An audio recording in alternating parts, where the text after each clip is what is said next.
Hello viewers, स्वागत है आप सभी का मेरे यूट्यूब चैनल स्कूल ट्यूशन गुरुजी में।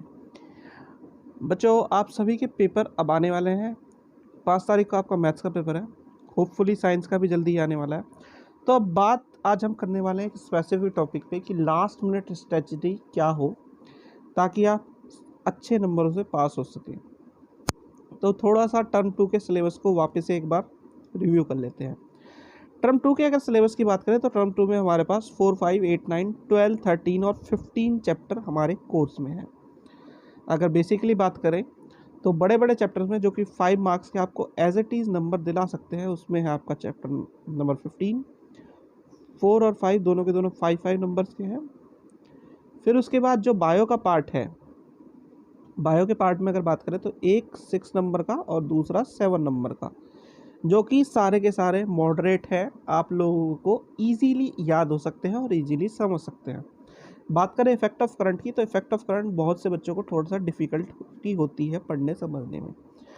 ये वैसे चैप्टर है 6+6 के। अगर ओवरऑल देखें तो इन चैप्टर्स को अगर छोड़ भी दिया जाए तो भी आप अच्छे स्कोर कर सकते हैं और काफ़ी अच्छे नंबर ला सकते हैं। चलिए ज़रा, ये तो बात हुई आपके चैप्टर की मार्किंग की। जब हम चैप्टर की मार्किंग की बात कर चुके हैं तो अब आता है मैटर आपका कि चैप्टर में क्या क्या इंपॉर्टेंट हो सकता है, ज़रा उसे देख लेते हैं। जब हम चैप्टर वाइज चलेंगे तो सबसे पहला चैप्टर हमें लेना चाहिए चैप्टर नंबर 15, जो कि सबसे आसान आपका चैप्टर आता है। चैप्टर नंबर 15 टर्म 2 का सिलेबस शुरू हो गया है यहाँ से। तो सबसे पहले आपको देखना चाहिए चैप्टर नंबर 15। चैप्टर नंबर 15 काफ़ी आसान है और इजीली कवर हो सकता है और पूरे के पूरे नंबर आपको दिला सकता है। इसमें आपको सिंपल चीज़ें जो पढ़नी है वो है इकोसिस्टम, एनवायरमेंटल प्रॉब्लम, जो कि एनवायरमेंटल प्रॉब्लम जैसे पोल्यूशन वगैरह इस तरह की चीज़ें आपको पढ़नी है। ओजोन डिप्लीशन है, वेस्ट प्रोडक्शन है, बायोडिग्रेडेबल और नॉन बायोडिग्रेडेबल सब्सटेंसेस के बारे में आपको पढ़ना है। ये इजीली आपको 5 आउट ऑफ 5 नंबर दिला सकता है। इसे आप सबसे पहले नंबर पे करने की कोशिश कीजिए। फिर आप चलिए ऊपर की साइड में, जो आपके 2 चैप्टर हैं पूरे के पूरे, चैप्टर 4 और 5। 4 में आपके covalent bonding of carbon compounds, यानी कि जो कार्बन के बारे में आपको फिजिकल और केमिकल प्रॉपर्टीज़ है, जैसे कि टेट्रावैलेंसी है या कोवेलेंट बॉन्डिंग क्यों बनाता है, इस तरह की चीज़ों को आपको पढ़ना है। होमोलोगस सीरीज़ के बारे में थोड़ा सा पढ़ना है, जो कि कार्बन और हाइड्रोजन के बारे में बनाता है वो। तो सिंपल वे में आपको यहाँ पे भी 5 नंबर आपको मिल जाएंगे। अब अगर बात करें थोड़ा दिमाग लड़ाने वाले की, तो थोड़ा दिमाग लड़ाना पड़ेगा आपको पीरियोडिक क्लासिफिकेशन ऑफ एलिमेंट्स की। ये हालांकि 5 नंबर का चैप्टर है। इसमें जो आपके कॉन्सेप्ट हैं, यानी कि आपका atomic number, atomic mass, metal, non metal, सभी प्रॉपर्टीज़ को आपको ध्यान रखना है। और खासकर मैं बोल रहा हूँ मॉडर्न पीरियोडिक टेबल के बारे में। जब आप पढ़ते हैं वैलेंसी के कॉन्सेप्ट को पढ़ लीजिए एटॉमिक नंबर के बाद, जो मैंने अभी आपको कॉन्सेप्ट बताया। यानी कि आप जब हॉरिजॉन्टल मूव कर रहे हैं किसी उस टेबल में या वर्टिकल मूव कर रहे हैं टेबल में, तो ये कॉन्सेप्ट, इस तरह के कॉन्सेप्ट से आपका एक सवाल जरूर आता है, जो कि आपका 3 से 4 नंबर तक का हो सकता है मोस्ट प्रोबेबली। और 5 नंबर का पूरा चैप्टर है। अगर 3 नंबर का एक सवाल वो यहाँ दे देता है, तो 2 नंबर का सवाल आपको देगा कहाँ पे, जो पीछे के आपकी जो टेबल्स हैं, जैसे कि न्यूलैंड ऑक्टेव वाली टेबल है, मेंडलीव पीरियोडिक टेबल है, इससे रिलेटेड वो चीज़ें पूछ सकता है। चलिए अब बात करते हैं आपके चैप्टर की। अब बात करते हैं चैप्टर नंबर 8 और 9 की। चैप्टर नंबर 8 में आपको सेक्सुअल और ए सेक्सुअल रिप्रोडक्शन से रिलेटेड चीज़ें पूछी जाएंगी। अब मेन चीज़ें समझ लीजिए। ए सेक्सुअल रिप्रोडक्शन में की जब बात करते हैं तो methods of A sexual reproduction वो पूछ सकता है विद एग्जांपल। सेक्सुअल रिप्रोडक्शन की जब बात करते हैं तो आपके कोर्स में प्लांट और ह्यूमन का है, 2 का ही है आपके पास में मेनली। प्लांट में आपको मेनली जो चीज़ें हैं वो याद करनी है। आपके जो डायग्राम है, मेल रिप्रोडक्टिव सिस्टम और फीमेल रिप्रोडक्टिव सिस्टम, चाहे वो प्लांट का हो चाहे ह्यूमन का हो, ये आपको याद होना चाहिए। ये डायग्राम प्लस इससे रिलेटेड टर्म्स जो है आपको अगर याद है तो आप आसानी से चीज़ों को कर सकते हैं। फिर कुछ चीज़ें पूछी जा सकती है, जैसे कि रिप्रोडक्टिव हेल्थ एंड नीड के बारे में, फैमिली प्लानिंग के बारे में, मेथड के बारे में, और सेफ सेक्स, HIV एड्स और child bearing of women health, ये सेकेंडरी कॉन्सेप्ट में आता है। प्राइमरी कॉन्सेप्ट में आपकी दो ही चीज़ें आती हैं। प्राइमरीली अगर पूछेगा तो दो चीज़ें पूछ सकता है वो। क्या पूछ सकता है? मेथड्स ऑफ एसेक्सुअल रिप्रोडक्शन, फिर सेक्सुअल रिप्रोडक्शन में प्लांट या ह्यूमन से मेल या फीमेल रिप्रोडक्टिव ह्यूमन सिस्टम के बारे में। ठीक है, अगर मान लो सेकेंडरी पे जाता है तो सेकेंडरी में ये पूरा पूरा पार्ट है आपका, health need, methods of family planning, ये वाला पार्ट जो पूछा जा सकता है वो पूछा जा सकता है।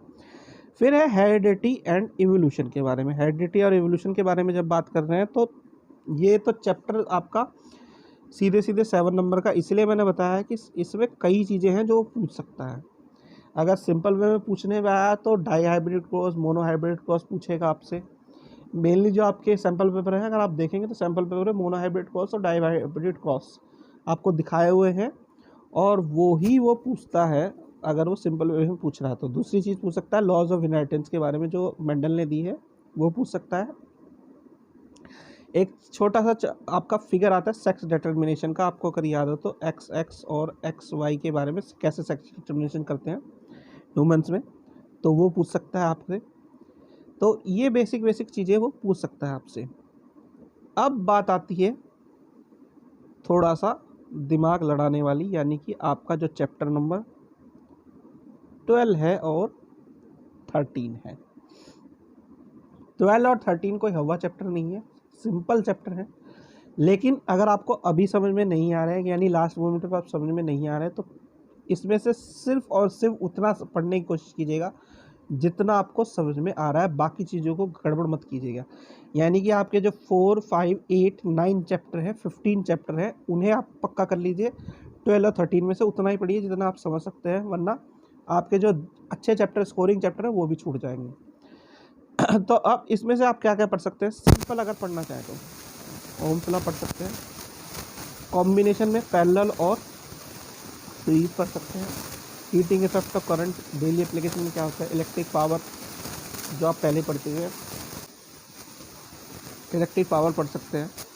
अब अगर थोड़ा एडवांस जाए तो इंटर रिलेशन बिटवीन PVIR, यानी वोल्टेज, करंट और रेजिस्टेंस के बीच में, ये सारे के सारे आप कॉम्बिनेशन पढ़ सकते हैं। ठीक है, इस चैप्टर में आप उतना ही पढ़िएगा जितना आपको समझ में आता है। इसके बाद जो चैप्टर आता है मैग्नेटिक इफेक्ट ऑफ करंट, तो इसमें आपका Fleming left hand rule, right hand rule, electric motor, electromagnetic induction और इंड्यूस पोटेंशियल डिफरेंस और इससे रिलेटेड एप्लीकेशंस जो भी हैं, मैग्नेटिक फील्ड लाइंस के बाद कैसे मूवमेंट होता है उसका, वो क्रॉस क्यों नहीं करती हैं, इस तरह के कॉन्सेप्ट, छोटे छोटे कॉन्सेप्ट आपसे पूछे जाते हैं। कॉन्सेप्ट सिंपल है, लेकिन जब वो आप आते हैं पढ़ने पे तो थोड़ी डिफिकल्टी होती है। दूसरा एक चीज़ और ध्यान रखिएगा, ये दोनों के दोनों चैप्टर हैं आपके फिजिक्स से रिलेटेड, तो इसमें मैथमेटिकल सवाल भी पूछे जा सकते हैं। ये ना सोचे आप कि मैथमेटिकल सवाल नहीं पूछे जा सकते, लेकिन कोशिश ये करिए अगर आपके मैथमेटिकल सवाल कमज़ोर हैं तो आप पूरा का पूरा थ्योरी पोर्शन जितना आप पे कवर हो सके आप उसे याद कर लीजिए, ताकि थ्योरी का अगर सवाल आता है बाई चांस तो आप उसे ईजिली कवर अप कर सकें और ईजिली उसके आंसर दे सकें। तो ये थी आपकी लास्ट ईयर की। एक बार वापस आपको बता देता हूँ, आपके चैप्टर जो आ रहे हैं वो हैं 4, 5, 8, 9, 12, 13 और 15। अब ये आपके केमिस्ट्री के चैप्टर हैं, ये आपके बायो के चैप्टर हैं और ये आपके फिजिक्स के चैप्टर हैं। कोशिश ये कीजिए कि आप सिलेबस को कंप्लीट करें, एक बार पूरा का पूरा रिवाइज कर लें, क्योंकि अभी कुछ टाइम है आपके पास। अगर फिर भी आपको डिफ़िकल्टी लग रही है तो ज़्यादातर बच्चों को डिफ़िकल्टी जो लगती है फिज़िक्स में, मैथमेटिकल्स जो क्वेश्चन हैं उनको लेकर लगती है, तो आप कॉन्सेप्ट और एप्लीकेशंस को कवर अप करके आप फिज़िक्स का पोर्शन भी लगभग कवर कर सकते हैं। स्ट्रैटेजी ये रखिए कि आपके जो चैप्टर स्कोरिंग है, जैसे कि 15 चैप्टर है, 4 और 5 चैप्टर है, 8 और 9 चैप्टर है, आपकी ये स्कोरिंग है, इन्हें आप पूरा का पूरा कवर अप कर लीजिए और अच्छी तरीके से तैयारी कीजिए। होप आपको जो मैं होप करता हूँ आपको जो इन्फॉर्मेशन मैं आपको देना चाहता था या चीज़ें जो समझाना चाहता था आपको समझ में आई होंगी और आप अपने एग्ज़ाम की तैयारी और अच्छे से कर पाएंगे। और अच्छा स्कोर कर पाएंगे। तो यहाँ करता हूँ आपकी इस वीडियो को एंड, और best of luck for your examinations. Thank you.